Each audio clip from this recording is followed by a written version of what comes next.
नमस्कार दोस्तों, कैसे हैं आप सभी। अभी कुछ ही दिन पहले एमडी क्लास ने एक इतिहास रचा था कि आपको एक दिन के लिए सभी कोर्सेज का फ्री एक्सेस दे दिया था। उस इतिहास रचने के बाद अब लेकर आ रहे हैं हम 20 तारीख से लेकर 23 तारीख तक का, यानी 20 से 23 में अपने सभी कोर्सेज पे भयंकर डिस्काउंट। तो अगर आप रेलवे, एसएससी या किसी और भी एग्जाम की तैयारी कर रहे हैं, चाहे वो यूपी है, बार्क है, आपको हर एक कोर्स मिल रहे होंगे मात्र 249 या 499। तो देर किस बात की, अभी डाउनलोड करिए एमडी क्लासेस का ऑफिशियल ऐप, पेड कोर्स वाले सेक्शन में जाइए, कोई कूपन कोड नहीं लगाना और अपना मन चाहा कोर्स चुनिए। अच्छी क्वालिटी एजुकेशन के साथ तैयारी को शुरू करिए। ध्यान रखिएगा, ये ऑफर बहुत जल्द खत्म हो रहा होगा और ये शुरुआत हो रहा है 20 मई से। तो शुरू हो जाइए, MD classes official app download कर लीजिए। अगर कोई समस्या आ रही है तो आपको नीचे नंबर्स दिए गए हैं, बच्चों उस पर व्हाट्सएप कर लीजिएगा ताकि आपकी हर समस्या का समाधान किया जा सके। धन्यवाद। गुड मॉर्निंग, राधे राधे, जय श्री कृष्णा, जय हिंद, जय भारत, जय हिंदुस्तान। सभी साथियों को बहुत बहुत स्वागत है दोस्तों। चलिए, तो आज के सेशन में जैसा कि आप सभी जानते हैं कि भाई यूपी का बजट पढ़ना है और आप सभी जानते हैं कि उत्तर प्रदेश का आप कोई भी पेपर देने जाइए, इवन आपका वीडियो का पेपर हो या आरओ का पेपर हो या पीसीएस का पेपर हो या कोई अन्य एग्जाम हो, हर तरह के एग्जाम में उत्तर प्रदेश के बजट से संबंधित सवाल हमेशा से ही पूछे जाते रहे हैं और आगे भी पूछे जाते रहेंगे। ठीक है, तो चलिए, ये सेशन थोड़ा सा लंबा हो सकता है। अगर एक ही सेशन में कंप्लीट हो जाएगा तो ठीक है, नहीं तो हम इसको 2 पार्ट में पढ़ेंगे, क्योंकि आप सभी जानते हैं कि बजट है, इंपॉर्टेंट है, तो इससे बिल्कुल भी इस पर रिस्क नहीं लिया जा सकता। पूरा अच्छे से आपको पढ़ना पड़ेगा। ठीक है भैया, एकदम आराम से। आप में से किसी का अगर एप्लीकेशन में कोई वीडियो नहीं चल रहा है या किसी प्रकार की दिक्कत आ रही है तो एक बार आप अपने एप्लीकेशन को प्ले स्टोर पर जाकर अपडेट कर लीजिए। चलने लगेगा, फिर भी ना चले तो आप क्या कर सकते हैं, हेल्पलाइन नंबर पर कॉल कर सकते हैं, ठीक है, या व्हाट्सएप कर सकते हैं। चलिए शुरू करते हैं। तो बजट 2023-24, ठीक है, तो उत्तर प्रदेश के बजट की बात होने जा रही है, तो जाहिर सी बात है कि विभिन्न प्रकार की परीक्षाओं के लिए महत्वपूर्ण है। आप इसको अच्छे से इत्मीनान से पढ़िएगा। आप UP PCS, UP triple SC और उत्तर प्रदेश के विभिन्न परीक्षाओं के लिए बजट 2023-24 की बात कर रहे हैं। ठीक है भैया, हाँ बिल्कुल भाई, बिल्कुल बिल्कुल। पीसीएस, यूपी पीसीएस का पेपर सामान्यतः एक साल में एक ही बार होता है। ठीक है, बजट 2023-24 की थीम की अगर हम बात करें तो पहली बात तो ये थीम देखिए क्या है, आत्मनिर्भर उत्तर प्रदेश एवं अंत्योदय की संकल्पना। तो ये थीम है, जाहिर सी बात है कि चूंकि ये थीम है इसलिए आपके लिए ये ज्यादा महत्वपूर्ण। ठीक है भैया, बिल्कुल भाई दीपक, उस पर हम जल्दी ही है ना उसको सही कर देंगे, टेंशन मत लीजिए। ठीक है, तो बजट 2023-24 की थीम क्या है दोस्त, आत्मनिर्भर उत्तर प्रदेश एवं अंत्योदय की संकल्पना। ठीक है, ये थीम है, सीधा सीधा याद रखना है। राष्ट्रीय ग्रामीण स्वास्थ्य मिशन के लिए 12,631 करोड़ रुपए इसमें प्रावधान किया गया। पीएम आवास ग्रामीण के लिए 9,000 दिया गया और सीएम जन आरोग्य अभियान के लिए 250 करोड़ रुपए दिए गए।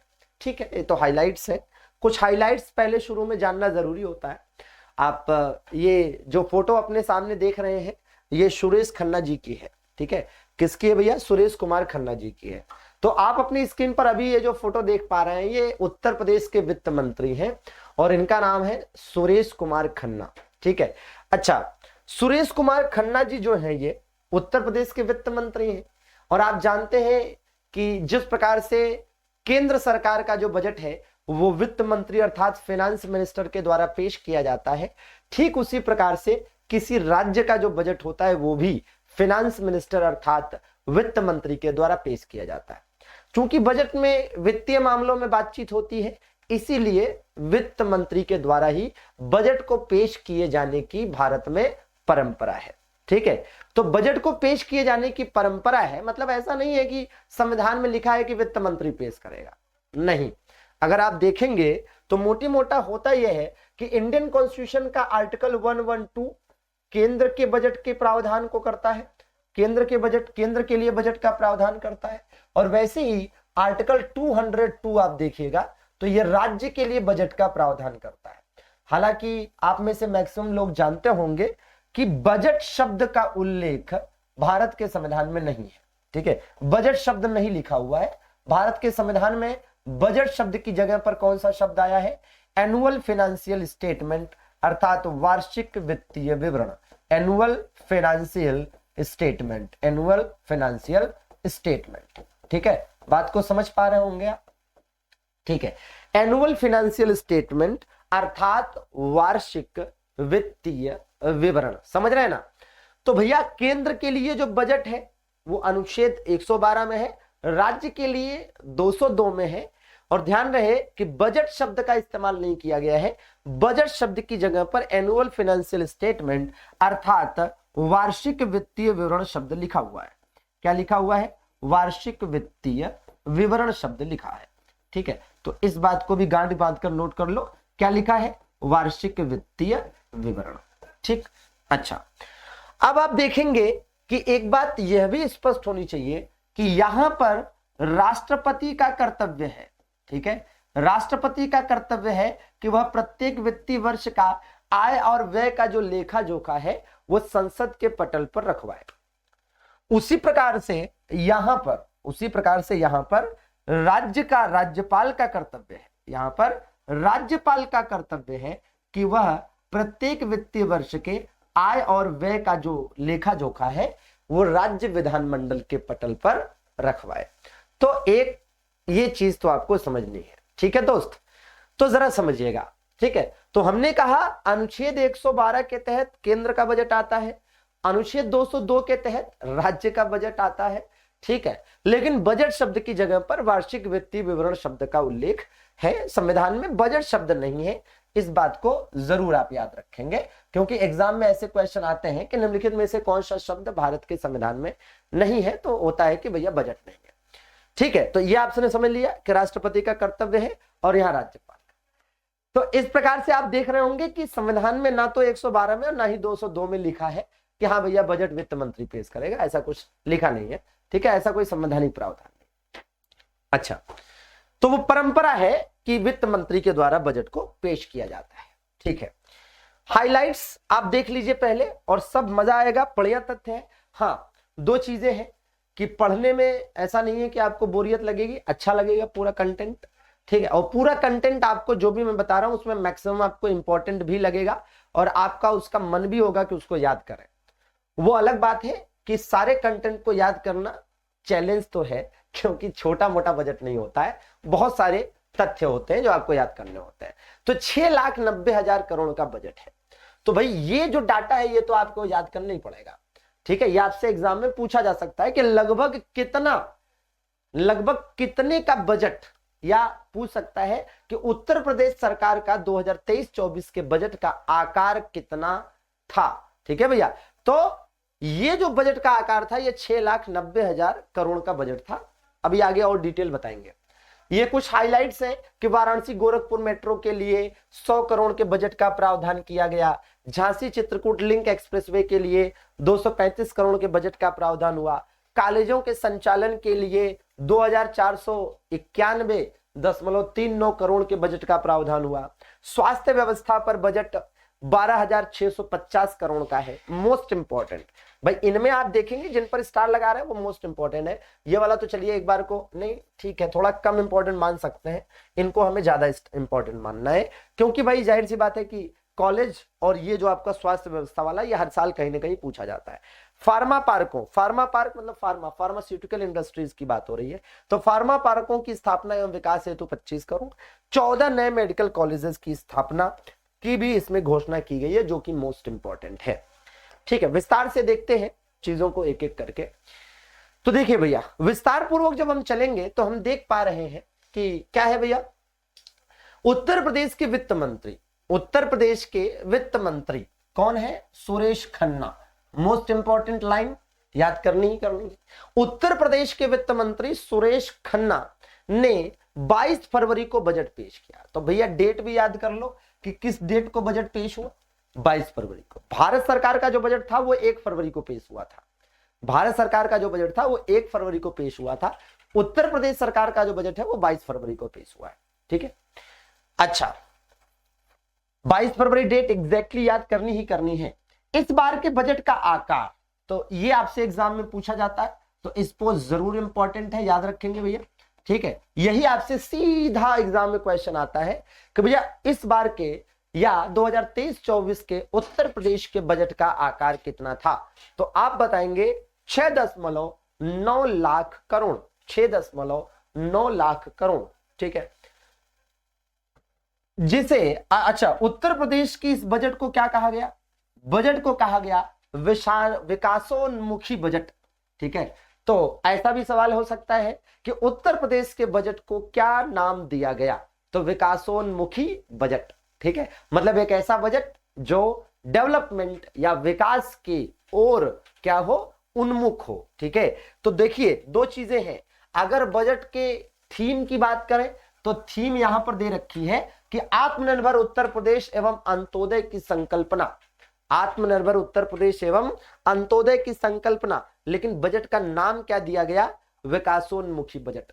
ठीक है, इस बार के बजट में बुनियादी ढांचे के विकास, इस बार के बजट में बुनियादी ढांचे के विकास। ठीक है भैया, हाँ, इस बार के बजट में बुनियादी ढांचे के विकास, कल्याणकारी योजनाओं, युवाओं और महिलाओं के सशक्तिकरण पर ध्यान केंद्रित किया है।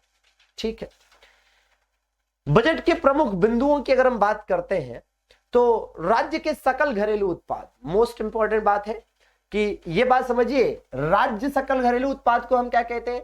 इसको हम कहते हैं स्टेट जीडीपी। क्या कहते हैं? State GDP, SGDP। ठीक है, इंग्लिश में कहेंगे तो जैसे जीडीपी होती है, जैसे किसी देश की जीडीपी होती है, वैसे ही राज्य की भी जीडीपी होती है। तो राज्य की जीडीपी को हम स्टेट जीडीपी कहते हैं, SGDP।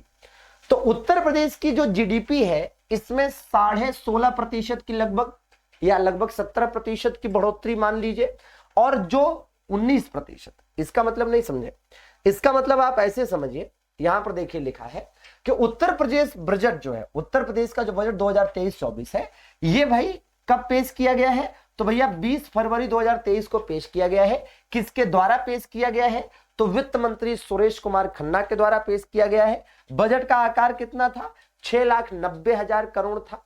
ठीक है, एग्जैक्टली आप देखेंगे तो 6,90,242 करोड़। ठीक है, और अब यहां पर आप देखिएगा तो ये एक एक चीज आगे विस्तार से बताई गई है कि बजट में 32,721.96 करोड़ रुपए की नई योजनाएं शामिल है। ठीक है भैया, बिल्कुल भाई मिलेगा, इसका पीडीएफ भी आपको मिलेगा और आपको उसको तैयार भी करना है ना। ये चीज थोड़ा सा समझ के चलनी है।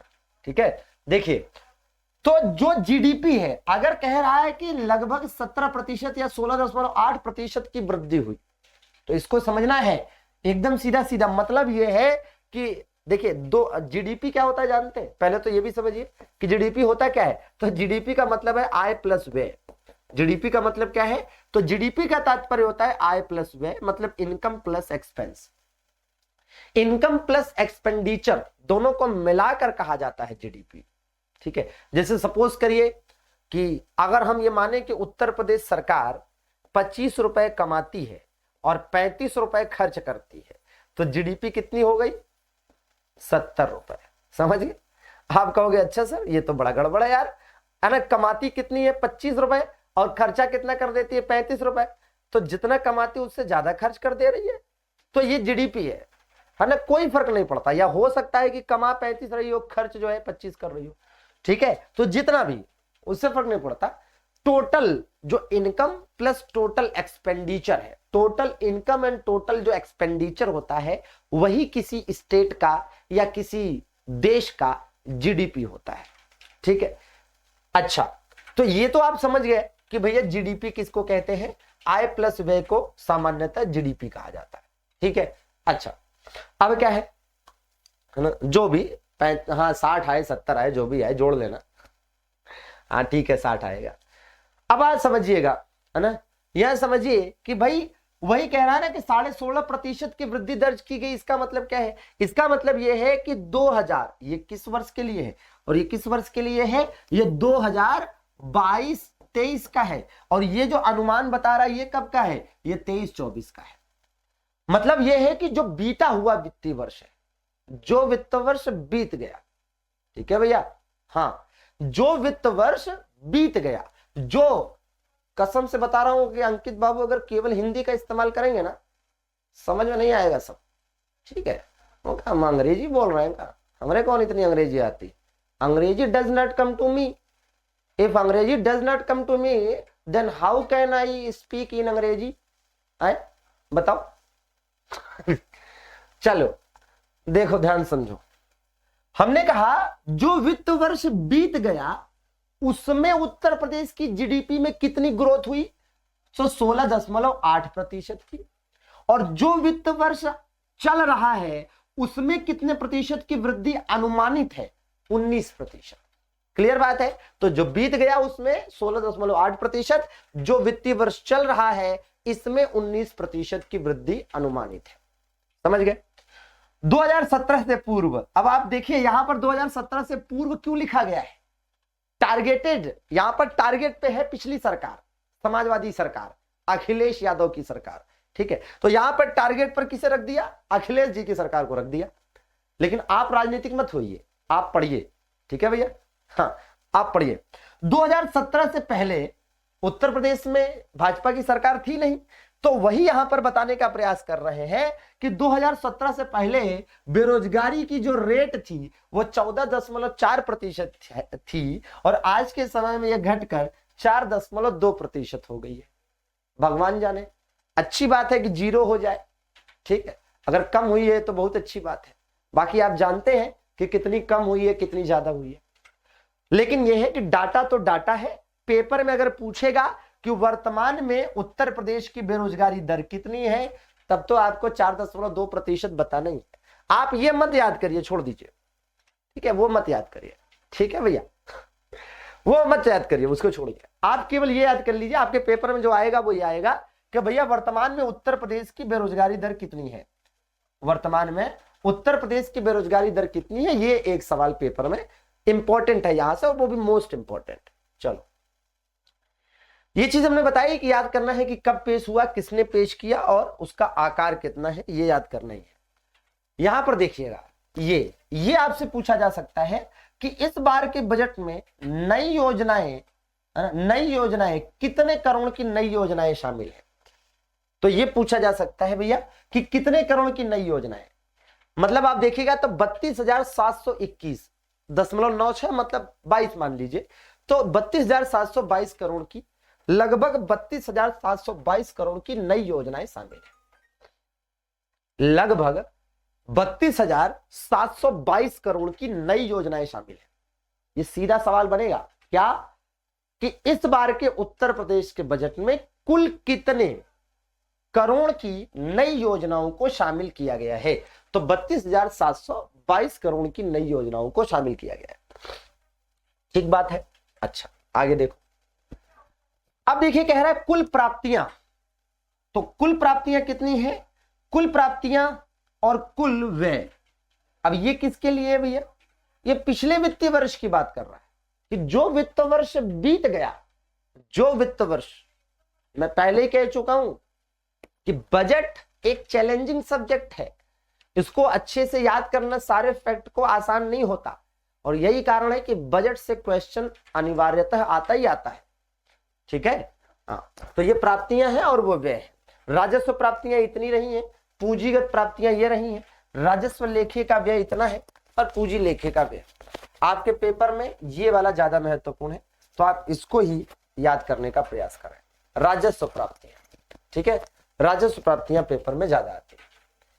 इसके अनुसार प्रदेश के सकल घरेलू उत्पाद की बात करें तो ग्रॉस स्टेट डोमेस्टिक प्रोडक्ट, मतलब प्रदेश का सकल राज्य घरेलू उत्पाद है ना, राज्य का जीडीपी। तो वही है कि जो वर्ष बीत गया, यहां देखो गड़बड़ दिया है ना, यहां पर 23-24 लिखा है, तो ये 22-23 होना चाहिए। यहां क्या होना चाहिए? 22-23। ठीक है, क्या है? 22-23। ठीक, तो भैया वर्ष 2022-23 में जो वृद्धि दर्ज की गई वो 16.8% है, और 2023-24 में जो वृद्धि दर्ज की गई वो, मतलब वृद्धि दर्ज किए जाने का अनुमान है वो 19% है। तो दोनों क्वेश्चन पूछे जा सकते हैं कि बीते वित्तीय वर्ष में उत्तर प्रदेश की जीडीपी में कितनी प्रतिशत की वृद्धि दर्ज की गई। दूसरा सवाल आएगा कि बजट 2023-24 में उत्तर प्रदेश की जीडीपी कितने प्रतिशत वृद्धि क्या अनुमान है। यूपी ग्लोबल इन्वेस्टर समिट भी हुआ, आप जानते हैं कि लखनऊ में हुआ। ठीक है, कहां पर हुआ? लखनऊ में। ये सीधा सीधा सवाल पूछा जा सकता है कि हाल ही में उत्तर प्रदेश का ग्लोबल इन्वेस्टर समिट का आयोजन कहां किया गया? तो ग्लोबल इन्वेस्टर समिट कहां पर हुआ? लखनऊ में हुआ। ग्लोबल इन्वेस्टर समिट कहां पर हुआ? लखनऊ में हुआ। समझ रहे? ग्लोबल इन्वेस्टर समिट कहां पर हुआ? लखनऊ में हुआ, जिसमें लगभग 33.50 लाख करोड़ के 19,000 से अधिक एमओयूज पर साइन हुए। हे भगवान, अब आप सोच रहे होंगे एमओयू क्या होता है? तो है ना, memorandum of understanding. Memorandum of understanding, memorandum of understanding. Clear बात है?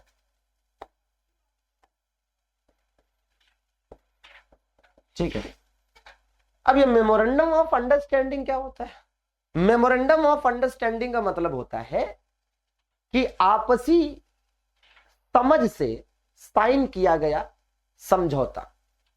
ठीक है, जैसे मेमोरेंडम ऑफ अंडरस्टैंडिंग का मतलब है कि ये फिक्स नहीं है, ये फिक्स नहीं है। ठीक है, इसका एक मतलब ये भी है कि ये फिक्स नहीं है। मतलब कुल मिलाकर जो global investor, UP global investor summit Uttar Pradesh के लखनऊ में हुआ, इसमें जो विभिन्न देशों की या भारत की या यूं कह लीजिए कि राष्ट्रीय एवं अंतरराष्ट्रीय कंपनियां आई या राष्ट्रीय एवं अंतरराष्ट्रीय जो उद्योगपति आए, उन उद्योगपतियों ने उत्तर प्रदेश में, ठीक है, उत्तर प्रदेश की सरकार के साथ या उत्तर प्रदेश में कुल मिलाकर 33.50 लाख करोड़ रुपए का इन्वेस्ट करने का, किसी प्रकार का बिजनेस शुरू करने का, किसी प्रकार की कंपनी शुरू करने का या किसी प्रकार की मैन्युफैक्चरिंग यूनिट शुरू करने के लिए एमओयू पर साइन किया है। ठीक है, एमओयू आगे चलकर रद्द भी हो सकता है। एमओयू का मतलब फाइनल नहीं होता। ठीक है, एमओयू का मतलब है कि भैया एक तरह से आपसी अंडरस्टैंडिंग हुई है। ठीक है, बस। कब हुआ था? तो ये बजट से पहले हो गया था। बजट के 10 दिन पहले, बजट पेश किए जाने के 10 दिन पहले ही यूपी ग्लोबल इन्वेस्टर समिट का आयोजन हुआ था। तो याद करना ही है। देखिए, बजट के अनुसार बजट में क्या कुछ बातें की गई, ये तो बहुत ज्यादा इंपॉर्टेंट है। बजट में कहा गया है कि दुग्ध उत्पादन, गन्ना एवं चीनी उत्पादन, एथेनॉल की आपूर्ति तथा में उत्तर प्रदेश का प्रथम स्थान है।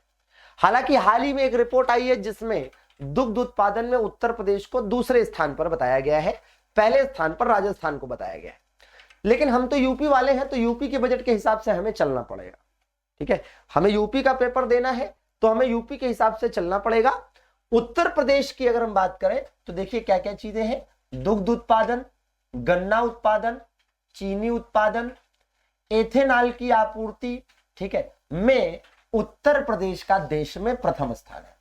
उत्तर प्रदेश का देश में प्रथम स्थान। क्लियर है? अच्छा, आगे कह रहा है कृषि निवेशों पर किसानों को देय अनुदान, कृषि निवेशों पर किसानों को देय अनुदान डीबीटी के माध्यम से भुगतान करने वाला देश में उत्तर प्रदेश का पहला स्थान है। इसका मतलब, इसका मतलब क्या? देखिए, तो इसका मतलब भी आपको बताते हैं। ठीक, समझिए, यहां पर डीबीटी देख रहे हैं, डीबीटी। अब ये डीबीटी समझना पड़ेगा ना। डीबीटी का मतलब होता है डायरेक्ट बेनिफिट ट्रांसफर, है ना, इत्मीनान से समझे।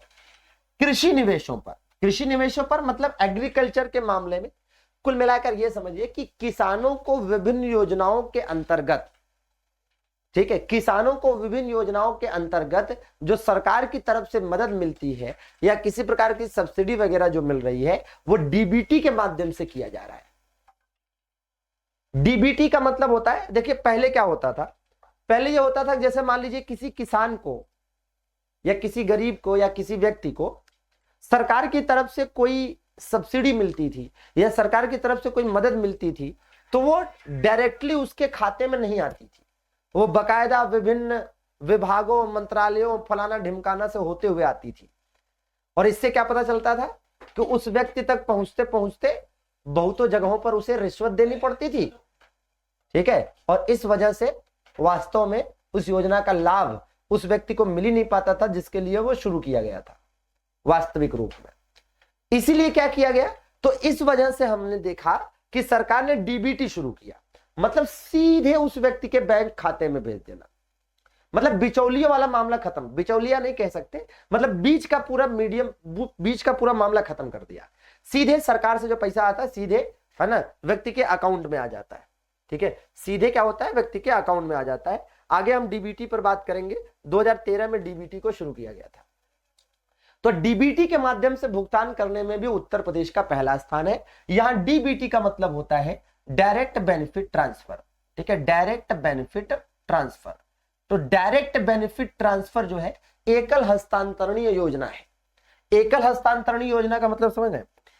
एकल हस्तांतरणीय योजना का मतलब यह है कि सरकार गरीबों को, किसानों को, या है ना, लोगों को किसी प्रकार का अगर वित्तीय मदद करना चाहती है तो सीधे उसके बैंक अकाउंट में भेज देती है। तो ये बीच वाला जो मामला है वो हट गया है, जिससे भ्रष्टाचार जो है वो कम हुआ है इस फील्ड में।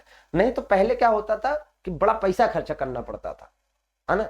जैसे आप कोई भी, है ना, कोई भी योजना ले लीजिए, सरकार की तरफ से कोई भी योजना चलाई जा रही हो, जैसे मनरेगा ही है, इवन मनरेगा का ही ले लीजिए, तो जो भी लोग काम कर रहे हैं, पहले क्या होता था कि उनको कैश मिलता था। जैसे पता चला कि वो 100 दिन का काम की गारंटी है उसमें, अब पूरे साल भर में उन्होंने 100 दिन काम किया, तो उनको पैसा लेने के लिए प्रधान के फलाने ढिमकाना के चक्कर लगाने पड़ते थे। आज के टाइम में क्या है, सीधा उनके अकाउंट में आ जाता है। या फिर आप उसका ले लीजिए कि भाई जैसे ये आपका एलपीजी सिलेंडर, गैस सिलेंडर है, तो गैस सिलेंडर वाली सब्सिडी, जैसे पहले क्या होता था कि अगर पहले तो खैर सब्सिडी नहीं थी, लेकिन अगर पहले सब्सिडी होती तो क्या होता, बकायदा जो है वो, है ना, होती थी शुरू में तो होती थी। तो क्या होता था कि शुरू में जो गैस की सब्सिडी मिलती थी उसके लिए गैस एजेंसियों के चक्कर लगाने पड़ते थे। ठीक है, और गैस एजेंसियां फिर उसके लिए एक्स्ट्रा पैसा मांगती थी, मतलब, है ना, रिश्वत मांगती थी। फिर ये सारी चीजें होती थी। फिर पता चलता था कि वो आना 500 था, आया 5 रुपए, मतलब 5 रुपए तो नहीं, मतलब 50 रुपए। तो अभी क्या है, वो सीधे आ जाता है। ठीक है भैया, हाँ चलिए। तो डायरेक्ट बेनिफिट ट्रांसफर इसको कहते हैं। कोरोना के बचाव हेतु वैक्सीनेशन के 39.20 करोड़ से अधिक डोज लगाने वाला देश में उत्तर प्रदेश प्रथम स्थान पर। मतलब सबसे ज्यादा, जाहिर सी बात है, सबसे ज्यादा आबादी कहां की है भाई? सबसे ज्यादा आबादी उत्तर प्रदेश की है ना। तो सबसे ज्यादा आबादी अगर उत्तर प्रदेश की है तो जाहिर सी बात है कि कोरोना वैक्सीनेशन है, कोविड वैक्सीनेशन है, उसमें उत्तर प्रदेश का पहला स्थान पर होना तो स्वाभाविक है। भारत सरकार द्वारा स्टार्टअप रैंकिंग के तहत उत्तर प्रदेश को इंस्पायरिंग लीडर के रूप में सम्मानित किया गया है। मतलब यह है कि भारत सरकार का जो स्टार्टअप रैंकिंग है उसमें उत्तर प्रदेश इंस्पायरिंग लीडर है। चिकित्सा शिक्षण संस्थान स्थापित कर संचालित करने वाला उत्तर प्रदेश देश का अग्रणी राज्य है। ठीक है, कौशल विकास नीति को लागू करने वाला देश का पहला राज्य है। कौशल विकास नीति को लागू करने वाला देश का पहला राज्य है। ठीक है भैया, है ना, क्या कौशल विकास नीति को लागू करने वाला देश का पहला राज्य है। अटल पेंशन योजना के अंतर्गत पंजीकरण करने में देश में प्रथम स्थान पर है। अटल पेंशन योजना के अंतर्गत पंजीकरण करने में देश में प्रथम स्थान पर है। ठीक है, अब रुपया आता है और रुपया जाता है, कहां से आता है कहां जाता है ये भी देख लो। तो जहां तक रुपए के आने का मामला है, ठीक है, रुपया आने का मतलब राज्य सरकार के पास पैसा आता कहां से है, और रुपया जाता है का मतलब राज्य सरकार का जो व्यय है, जो खर्चा है, वो किस पर होता है। तो देखिएगा, स्वयं का कर राजस्व 38.8% सबसे ज्यादा यही है। तो उत्तर प्रदेश सरकार अपने स्वयं के द्वारा लगाए जाने वाले विभिन्न टैक्सेस से सबसे ज्यादा लाभ, मतलब सबसे ज्यादा इनकम करता है। ठीक है, समझिएगा, उत्तर प्रदेश सरकार स्वयं के करों से सबसे ज्यादा इनकम करती है। दूसरा देखिएगा, केंद्रीय करों में राज्यांश, जो केंद्र के टैक्स हैं, केंद्रीय करों में वो राज्य के अंश से जो पैसा आता है, मतलब आप समझिए कि अगर उत्तर प्रदेश के सरकार के पास 100 रुपए आता है तो 100 रुपए में से 38.8 रुपए स्वयं के कर से आता है ना, 27 रुपए केंद्रीय करों से आता है ना, लगभग 15 रुपए केंद्र सरकार का सहायता अनुदान से आता है, लोक ऋण से 14.6 रुपए आता है। तो ये उत्तर प्रदेश की जो इनकम है, उत्तर प्रदेश सरकार के पास जो पैसा आता है वो कहां कहां से आता है ये बताया गया है। ये नहीं कि केंद्रीय करों में राज्यांश का मतलब है कि केंद्र सरकार जितना टैक्स वसूलती है उसका 27% उत्तर प्रदेश को मिलता है, ऐसा नहीं है। ठीक है, उत्तर प्रदेश सरकार के पास जो टोटल पैसा आता है उसका 27% केंद्रीय करों के राज्यांश से आता है। वैसे अगर आप देखें तो ये दोनों ही तो केंद्र का ही मामला है भाई, ये केंद्र सरकार का सहायता अनुदान है और ये केंद्र सरकार का राज्यांश है। और उत्तर प्रदेश के पास सबसे ज्यादा पैसा, उत्तर प्रदेश को चलाने के लिए सबसे ज्यादा पैसा कौन देता है? केंद्र सरकार। इसीलिए तो कहते हैं डबल इंजन वाली सरकार। ये डबल इंजन वाली सरकार का इतना जोर शोर से ढोल क्यों पीटा जाता है? तो डबल इंजन वाली सरकार का जो ढोल पीटा जाता है वो इसी वजह से पीटा जाता है, इसी वजह से पीटा जाता है कि देखो भैया केंद्र में हमारी सरकार है, राज्य में भी हमारी सरकार है, तो चूंकि दोनों जगह हमारी ही सरकार है इसलिए केंद्र सरकार हमें इस राज्य को चलाने के लिए पैसा देती है, अच्छा पैसा देती है और योजनाएं अच्छी अच्छी चलाती है, लाती है। समझ रहे हैं? तो आप देख सकते हैं कि वही चीज यहां पर लिखी हुई है। क्या लिखी हुई है कि केंद्र सरकार से सहायता अनुदान 14.9% और केंद्रीय करों में राज्यांश 27%। तो दोनों को मिला दीजिए तो लगभग 41% होता है ना। तो उत्तर प्रदेश सरकार के पास उत्तर प्रदेश को चलाने के लिए सबसे ज्यादा जो पैसा आता है वो कौन देता है? केंद्र सरकार देती है। कौन देता है? केंद्र सरकार देती है। तो आपको ये याद करना पड़ेगा, ये 2-3 बातें याद रखनी पड़ेंगी जो स्टार लगाया है, ठीक है। लेकिन उत्तर प्रदेश सरकार का सबसे ज्यादा खर्चा किस क्षेत्र में होता है? तो वेतन और पेंशन पर। किस पर भैया? वेतन पर खर्च होता है। ये देखिए वेतन, ये देखिए कुल मिलाकर 11.7% ये, ठीक है, ये है ना, और 12.7% ये दोनों मिलाकर कितना हो गया? लगभग ये दोनों मिलाकर हो गया आपका 12 और 11 23, 24.4%। तो उत्तर प्रदेश सरकार का जो टोटल खर्चा होता है उसमें से 24.7% जो खर्च है वो पेमेंट पर हो जाता है, वेतन पर हो जाता है। अब आप समझ सकते हैं कि उत्तर प्रदेश सरकार सरकारी नौकरियां क्यों नहीं निकाल रही है, निकालने से क्यों डरती है। हालांकि ऐसा नहीं है कि सारा भाई, इससे कहीं ज्यादा है ना और भी चीजें हैं। अगर सरकारी नौकरियां निकालेंगे और ठीक ठाक अधिकारी रहेंगे, कर्मचारी रहेंगे तो उससे सरकार को सुचारू रूप से चलाने में अच्छाई होगी और भी क्षेत्रों में बढ़ोतरी होगी, इनकम बढ़ेगा। लेकिन क्या करें, सरकार ये तो देखती है कि हम सबसे ज्यादा खर्चा सरकारी अधिकारियों को, सरकारी कर्मचारियों को पेमेंट देने में कर रहे हैं, लेकिन ये नहीं देखती है कि अगर सरकारी कर्मचारी ठीक ठाक संख्या में रहेंगे तो इनकम भी तो बढ़ेगा, इनकम भी तो बढ़ेगा, ठीक है। अब जैसे मान लीजिए कि एक परिवार लेवल पर समझिए, अब किसी परिवार में एक लड़का है तो वो एक लड़का कमाएगा ना, एक लड़का है तो एक ही लड़का कमाएगा, और उस परिवार में मान लीजिए 2-3 लड़के हैं। अच्छा, मतलब ये नहीं कह रहे हैं कि जनसंख्या बढ़ाओ, लेकिन एक एग्जाम्पल दे रहे हैं कि एक लड़का है, एक ही कमाने वाला तो एक ही कमाएगा, 2-3 लड़के हैं तो दोनों तीनों कमाएंगे, ठीक है। अब ये गांव गिराव में रहने वाले लोग समझते हैं, कैसे समझते हैं बताए? समझते ऐसे हैं कि पता चले पड़ोसी के यहाँ, पड़ोसी फलाने हैं राम स्वरूप, और राम स्वरूप के कुल मिलाकर 7 लड़के हैं, राम स्वरूप के अनक कुल मिलाकर 7 लड़के हैं, और एक उनके पड़ोसी हैं फलस्वरूप, उनके 2 लड़के हैं। समझ गए? तो फिर क्या होता है, राम स्वरूप के मार 7 लड़के हैं तो 7 लड़के अगर 10-10 हजार कमाए तो 70 हजार कमाएंगे, और फलस्वरूप के 2 लड़के हैं तो पता चला वो 20-20 हजार कमाए तो भी 40 हजार कमाए, ठीक है। और राम स्वरूप फलस्वरूप में लड़ाई हो जाए तो राम स्वरूप भारी, 7 लड़के हैं उनके। समझ रहे हो? गांव में इस वाले कॉन्सेप्ट में भी कई लोगों का जो है परिवार बढ़ता जाता है, जनसंख्या मार बढ़ाया जा रहा है इस कंसेप्ट पर भी कि हमारा परिवार बड़ा होना चाहिए, पड़ोसी से कभी हो जाए 2-2 हाथ तो हम थोड़ा भारी पड़े। खैर, तो ये याद रखना है आपको, है ना, एकदम तगड़े तरीके से, ठीक है। चलिए भाई, पेंशन पर भी जा रहा है ना, देखो 12% पेंशन पर भी जा रहा है। तो अगर देखा जाए तो जो वेतन और पेंशन है, उत्तर प्रदेश सरकार का सबसे ज्यादा खर्चा इसी पर हो रहा है। तो सबसे ज्यादा खर्चा वेतन पर हो रहा है, जिसमें सरकारी कर्मचारी है और सहायता प्राप्त संस्थाओं के कर्मचारी हैं, ठीक है। तो वेतन पर सबसे ज्यादा, और अगर पेंशन में मिला लो तब तो बहुत ज्यादा हो गया। और अच्छा, ये तब हाल है जब सरकारी कर्मचारियों के पेंशन, जो पुरानी वाली पेंशन है वो बंद है ना, अक्सर डिमांड होती रही, ठीक है भैया। हाँ, समझ रहे हैं, अक्सर डिमांड होती रहती है ना कि पुरानी पेंशन को बहाल किया जाए, ठीक है। पुरानी पेंशन को ना बहाल करने पे यह हाल है। तो आप समझ रहे हैं कि सरकार पेंशन को क्यों नहीं बहाल करना चाह रही है, पिछली वाली पेंशन व्यवस्था को। खैर, अब और आगे देखते हैं। एयरपोर्ट मेट्रो के लिए 10 बड़ी घोषणाएं, तो ये कुछ हाईलाइट देखिए। जैसे वाराणसी गोरखपुर मेट्रो के लिए 100 करोड़ प्रस्तावित है, वाराणसी और अन्य शहरों में रोपवे के लिए 150 करोड़ प्रस्तावित है, कानपुर मेट्रो परियोजना वगैरह ये पूरा दिया है। लेकिन ऐसे कैसे याद करोगे, तो हमने आपको इसके लिए एक जगह पर चीजें उपलब्ध करा दी। क्या, ये आप देख सकते हैं मेट्रो के लिए बजट।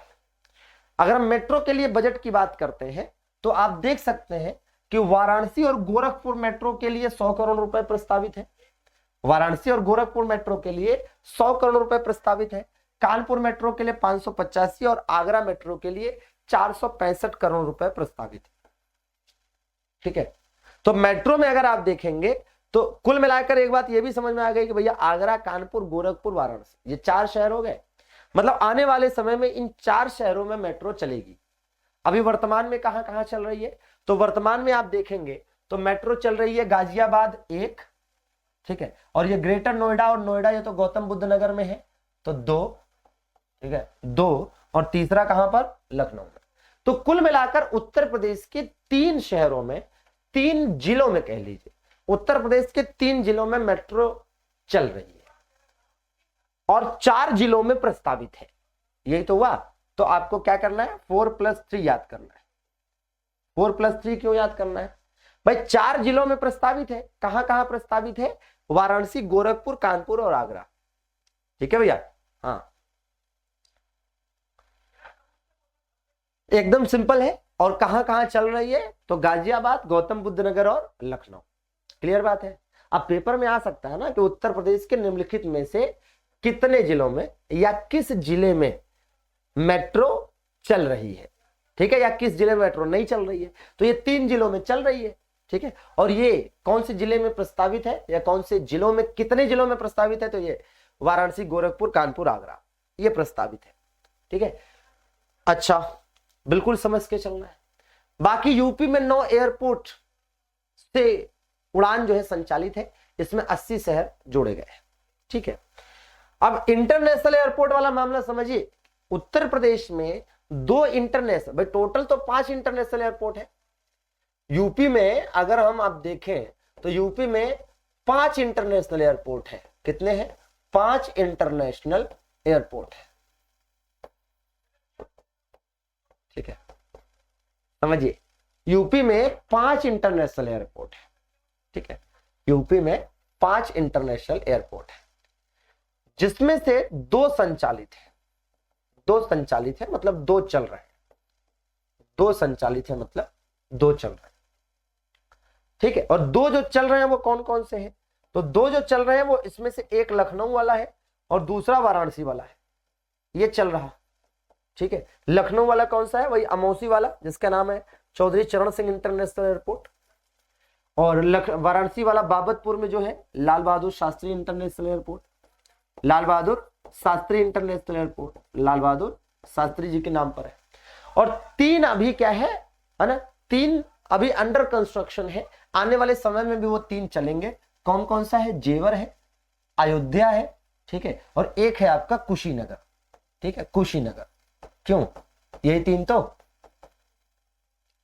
ये 3 अंतरराष्ट्रीय है ना, 3 एयरपोर्ट अंतरराष्ट्रीय है ना। ये एक्चुअली में सही से लिखा नहीं है, जो अंडर कंस्ट्रक्शन है कह लीजिए, अंडर कंस्ट्रक्शन है। ठीक है, अंडर कंस्ट्रक्शन है, तो सीधा सीधा आपको याद रखना है। ठीक है भैया, कानपुर में कब चल गई भाई, देखिए तो आपको चीजें समझ के चलनी।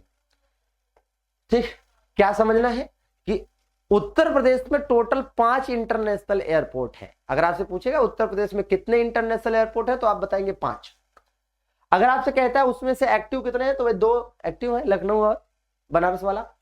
और कितने अभी अंडर कंस्ट्रक्शन है, तो ये 3। जेवर में, जेवर कहां पर है, जेवर ग्रीनफील्ड इंटरनेशनल एयरपोर्ट है ना। जेवर ग्रीनफील्ड इंटरनेशनल एयरपोर्ट कहां पर, गौतम बुद्ध नगर। ठीक है, तो जेवर ग्रीनफील्ड इंटरनेशनल एयरपोर्ट, ठीक है, गौतम बुद्ध नगर। अयोध्या में मर्यादा पुरुषोत्तम श्री राम इंटरनेशनल एयरपोर्ट, और कुशीनगर में कुशीनगर इंटरनेशनल एयरपोर्ट। ठीक है ना। जेवर एयरपोर्ट में 2 रनवे थे, इन्हें बढ़ाकर 5 किया गया है। ठीक है, अलीगढ़ ये सब तो कुछ खास नहीं, एयरपोर्ट शुरू किए जाएंगे उन शहरों में। ठीक है, आने वाले कुछ सालों में, यहां देखो स्पष्ट किया गया है कि आने वाले कुछ सालों में 5 इंटरनेशनल और 16 घरेलू एयरपोर्ट हो जाएंगे। मतलब यह है कि अभी जो बन रहे हैं और जो चल रहे हैं उनको कुल मिलाकर अच्छा, कानपुर में चलने लगी है मेट्रो। अच्छा अच्छा अच्छा अच्छा, ठीक है। तो कानपुर में मेट्रो चलने लगी है, ठीक है, तो कानपुर को भी यहाँ ऐड कर लीजिए। तो इस तरह से आप इसको जो है क्या कर लीजिए, 4+3 ने करके फिर क्या कर लीजिए, 4+3 ठीक ही है, 4+3 बुरा नहीं है। क्यों? क्योंकि फिर 4 में चल रही है और 3 में अभी प्रस्तावित है, तो ठीक है। 3 में अभी 3 अंडर कंस्ट्रक्शन है, 3 यहां लिख देते हैं। 3 क्या है? अंडर कंस्ट्रक्शन है, अंडर कंस्ट्रक्शन है, ठीक है, मतलब अभी बन रही है। और 4 में क्या है? चल रही है, मतलब एक्टिव है, ठीक है। और वो 4 कौन कौन से हैं? तो ये लखनऊ हो गया 1, गाजियाबाद 2, गौतम बुद्ध नगर 3 और कानपुर 4, ठीक है। तो यहां पर चल रही है, ठीक है, ऐसे याद कर लें, ठीक है। हाँ,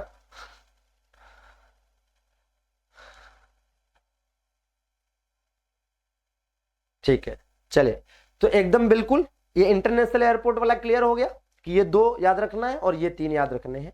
तो कुल मिलाकर 5 इंटरनेशनल एयरपोर्ट है।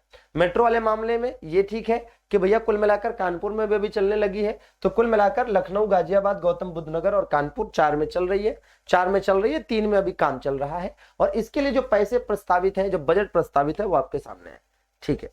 इंफ्रास्ट्रक्चर से रिलेटेड जरा देख लेते हैं कि क्या कुछ है। तो इंफ्रास्ट्रक्चर से रिलेटेड आप देखेंगे जैसे पूर्वांचल और बुंदेलखंड एक्सप्रेसवे के आसपास औद्योगिक क्लस्टर बनाया जाएगा, तो कुछ खास इंपॉर्टेंट नहीं है। गोरखपुर पूर्वांचल लिंक एक्सप्रेसवे का निर्माण दिसंबर 2022 तक, जो गोरखपुर पूर्वांचल लिंक एक्सप्रेसवे है, दिसंबर 2022 तक 56% बन गया है, ये भी कुछ खास इंपॉर्टेंट नहीं है। ये रेलवे के 188 बड़े पुल, 74 रेल ओवरब्रिज बनाए गए हैं। 200 करोड़ से गोरखपुर लिंक एक्सप्रेसवे के दोनों तरफ औद्योगिक गलियारा विकसित किया जाना है, तो कोई नहीं, इसमें छोड़ दीजिए। ये वाला इंपॉर्टेंट है, ये इंपॉर्टेंट है, मोस्ट इंपॉर्टेंट। क्यों इंपॉर्टेंट है भाई? इंपॉर्टेंट इसलिए है क्योंकि आप देख सकते हैं सीधा सीधा ये उत्तर प्रदेश का सबसे बड़ा एक्सप्रेसवे है ना। उत्तर प्रदेश का सबसे बड़ा एक्सप्रेसवे यही तो है, मेरठ से प्रयागराज तक। और इसी का नाम क्या है? इसी का नाम है गंगा एक्सप्रेसवे, इसी का नाम है गंगा एक्सप्रेसवे। और ये जो गंगा एक्सप्रेसवे अभी आप स्क्रीन पर देख पा रहे हैं, ठीक है, इसको बनने में 36,230 करोड़ का खर्च आएगा। तो ये तो याद करना ही पड़ेगा कि कितना खर्च आएगा। 235 करोड़ से झांसी और चित्रकूट लिंक एक्सप्रेसवे की नई परियोजनाओं का पहला चरण शुरू होगा। बुंदेलखंड एक्सप्रेसवे और डिफेंस कॉरिडोर के लिए 550 करोड़, ठीक है, इंपॉर्टेंट है। सीधा सीधा सवाल हो सकता है कि गंगा एक्सप्रेसवे की कुल लागत कितनी है, ठीक है, तो आप बताएंगे 36,230 करोड़। कितनी लंबाई है? तो 594 करोड़, ठीक है, सीधा सीधा। बुंदेलखंड एक्सप्रेसवे और डिफेंस कॉरिडोर के लिए कितना करोड़ प्रस्तावित है? 550 करोड़। बाकी अगर आप देखेंगे तो टूरिज्म के लिए 1024 किलोमीटर लंबाई की 75 सड़कों के निर्माण पूरे किए गए हैं। 60,397 किलोमीटर लंबी सड़क को गड्ढा मुक्त और 14,144 किलोमीटर लंबी सड़क नई बनाई गई है। तो पिछले वित्तीय वर्ष में कितने किलोमीटर नई सड़क बनी है, ये याद रखिएगा। गड्ढा मुक्त तो खैर अलग चीज, ठीक है। तो ये जरूर याद रखिएगा कि पिछले वित्तीय वर्ष में कितनी सड़कें और बनाई गई हैं, तो भैया 14,144 किलोमीटर सड़क और बनाई गई है, ठीक है भैया। चलो, अब अगर हम यूपी में एक्सप्रेसवे की बात करते हैं तो 2 चीजें हैं। जैसे अगर मैं यहां पर आपको बताऊं एक्सप्रेसवे होता क्या है, तो सबसे उन्नत किस्म का, ठीक है, सबसे बेहतरीन सड़क, ठीक है, जितनी भी प्रकार की सड़कें होती है उसमें सबसे उन्नत किस्म की जो सड़क होती है उसको एक्सप्रेसवे बोला जाता है। एक्सप्रेसवे वो होता है, ठीक है भैया, एक्सप्रेसवे वो होता है जिसमें एंट्री पॉइंट और एग्जिट पॉइंट फिक्स होता है। एक्सप्रेसवे क्या होता है? एक्सप्रेसवे वो होता है जिसमें, ये एक्सप्रेसवे ऐसा नहीं है बाकी रोडों की तरह कि उसमें कभी भी एंट्री कर लेंगे और कभी भी एग्जिट कर लेंगे, कहीं से भी घुस लेंगे कहीं से भी निकल लेंगे, नहीं। एक्सप्रेसवे का मतलब है कि एंट्री पॉइंट फिक्स है कि यहां से एंट्री होगी, ठीक है भैया, और यहां से एग्जिट होगा, वो फिक्स होता है, ठीक है। तो एक्सप्रेसवे की बात करते हैं तो देखिए 2 कॉन्टेक्स्ट में हम बता देते हैं, एक तो इंडिया के कॉन्टेक्स्ट में देख लीजिए और एक यूपी के कॉन्टेक्स्ट में आप देख लीजिए, ठीक है। और इसमें जरा समझिए क्या कि एक तो भैया ये है कि भैया फर्स्ट एक्सप्रेसवे है ना, एंड लॉन्गेस्ट एक्सप्रेसवे, ठीक है, ठीक उसी तरीके से यहां भी first expressway and longest expressway.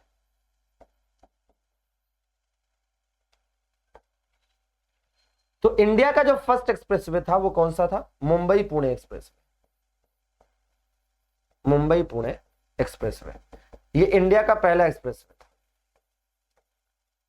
UP का पहला एक्सप्रेसवे कौन सा था? यमुना एक्सप्रेसवे। ठीक है, यमुना एक्सप्रेसवे यूपी का पहला एक्सप्रेसवे था। और आप देखेंगे तो यमुना एक्सप्रेसवे के बारे में ही यहां पर लिखा है, यमुना एक्सप्रेसवे ग्रेटर नोएडा से आगरा तक, ग्रेटर नोएडा से आगरा तक। ठीक है, लॉन्गेस्ट की अगर हम बात करते हैं तो भैया दिल्ली मुंबई एक्सप्रेसवे, भारत का सबसे लंबा एक्सप्रेसवे कौन सा है? दिल्ली मुंबई एक्सप्रेसवे। कितना है ये? 1380 किलोमीटर।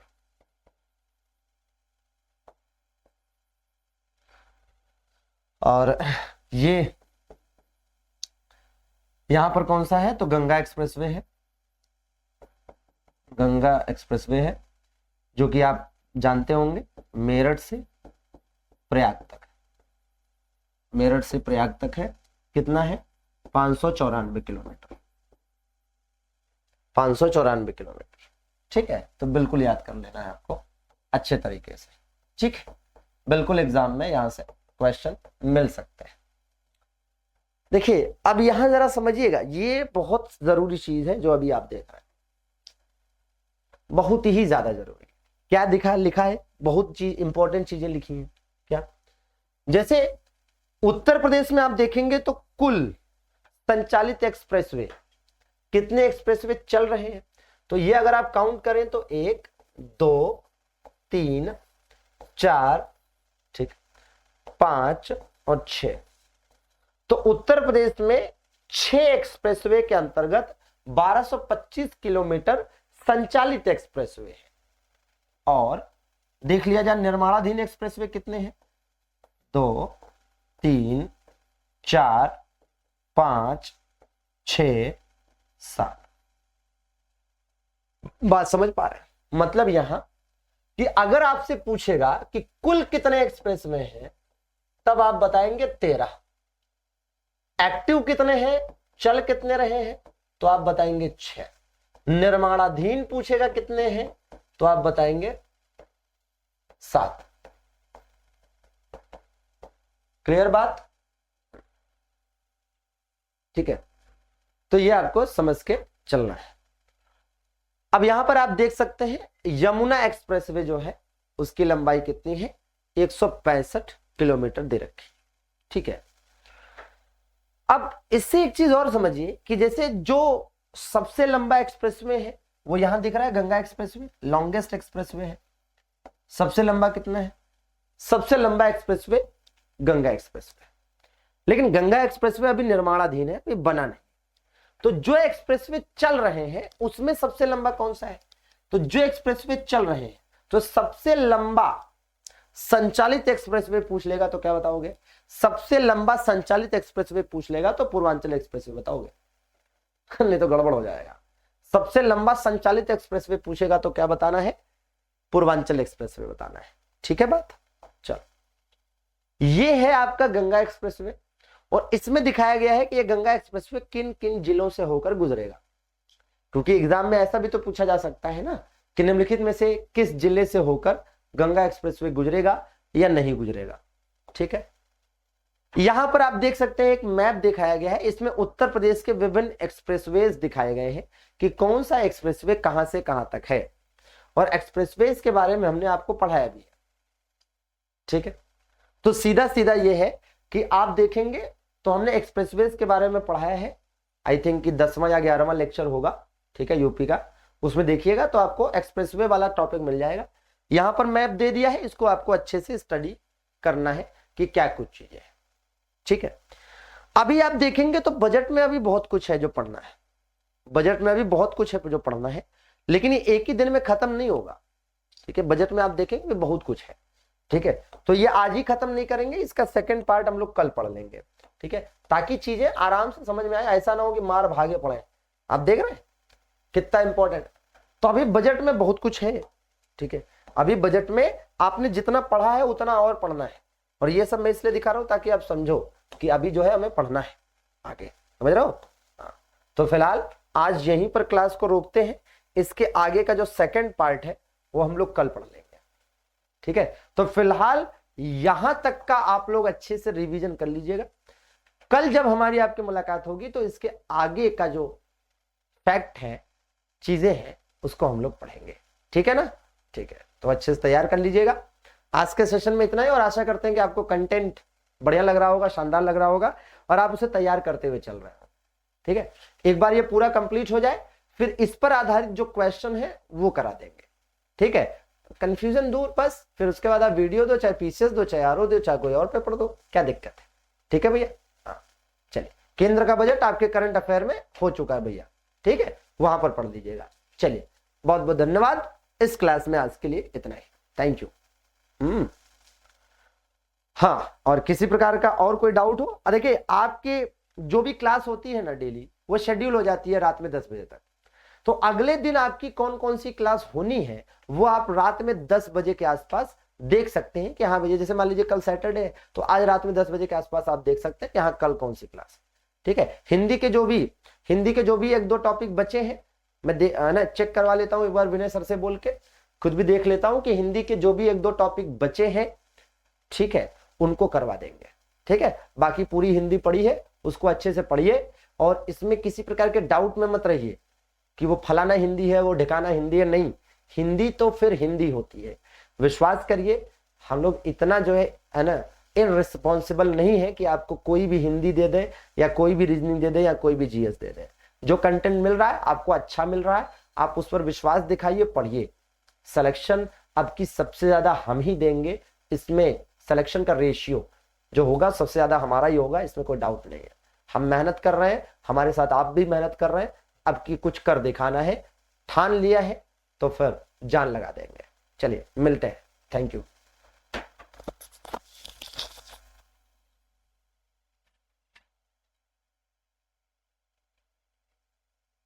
नमस्कार दोस्तों, कैसे हैं आप सभी। अभी कुछ ही दिन पहले एमडी क्लास ने एक इतिहास रचा था कि आपको एक दिन के लिए सभी कोर्सेज का फ्री एक्सेस दे दिया था। उस इतिहास रचने के बाद अब लेकर आ रहे हैं हम 20 तारीख से लेकर 23 तारीख तक का, यानी 20 से 23 में अपने सभी कोर्सेज पे भयंकर डिस्काउंट। तो अगर आप रेलवे, एसएससी या किसी और भी एग्जाम की तैयारी कर रहे हैं, चाहे वो यूपी है, बार्क है, आपको हर एक कोर्स मिल रहे होंगे मात्र 249 या 499। तो देर किस बात की, अभी डाउनलोड करिए एमडी क्लासेस का ऑफिशियल ऐप, पेड कोर्स वाले सेक्शन में जाइए, कोई कूपन कोड नहीं लगाना और अपना मन चाहा कोर्स चुनिए, अच्छी क्वालिटी एजुकेशन के साथ तैयारी को शुरू करिए। ध्यान रखिएगा, ये ऑफर बहुत जल्द खत्म हो रहा होगा, और ये शुरुआत हो रहा है 20 मई से। तो शुरू हो जाइए, MD classes official app download कर लीजिए। अगर कोई समस्या आ रही है तो आपको नीचे नंबर्स दिए गए हैं, बच्चों उस पर व्हाट्सएप कर लीजिएगा ताकि आपकी हर समस्या का समाधान किया जा सके। धन्यवाद।